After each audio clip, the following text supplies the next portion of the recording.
what would your message be to gospel artists? I mean, they vary, and I'm sure they're in it for different reasons. There are those who are there to minister, there are others to entertain, there may be others who may be there for the money. What would your message to them be? I think the wheat and the chaff, you know, are all mixed up together.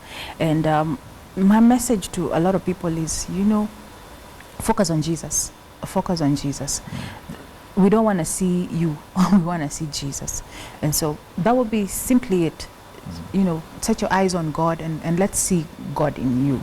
They're different people. Of course, there still will be different people, because the wheat and the chaff, the kingdom of God is about the wheat and the chaff, and it all be separated. And I think people can tell who is real and who isn't. You can tell quality from not quality. Yes. Okay. All right. Future plans for Masika. What do we expect in the future? We've had quite a number of your hits, from Amokaya Mukomete. Amokomete, that one. To now the current ones that are hits. But what's in the future? What's in the future? Of course, more music. I'm looking into live recording, because I know I'm into worship, that sort of thing. I'll be touring a lot of Nigeria. My sister just got married in Nigeria. Wow. Yeah. So, but I always loved Nigeria. Dio. So I'll be touring a lot this year, and of course releasing a few songs. I'll do a semi-Nigerian Kenyan song with my in-law. Nigerian Kenyan song. Hey, we're looking forward to that one. With my in-law.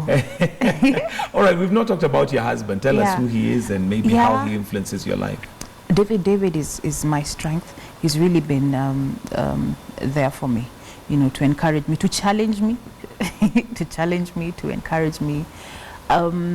I feel without his support, I really don't know, you know, if I'd really, because it can be very lonely when you're doing ministry, because not everybody understands you, not everybody, you know, carries the same vision as you. So he is that one person who totally understands where I am, and you know, and supports me. Yeah, fully. Right. Okay, thank you, Masika, for joining us in the studio today. I'm told that time is up. Let me just read some of the comments that are coming through quickly before we go to another one of your songs. Yes. I know if it was Friday where we have requests, I'm sure there would be quite a number. Yeah. Tell us more about her husband, because he keeps talking of her and her dad. We've mentioned that. Glad we did. Keep talking about my dad. Hey, your dad, yes. Yeah. I think he must be a major influence to you. He must be very proud. You know daddy's girls. You know girls and their dads. I know. I can imagine. Yeah. Her song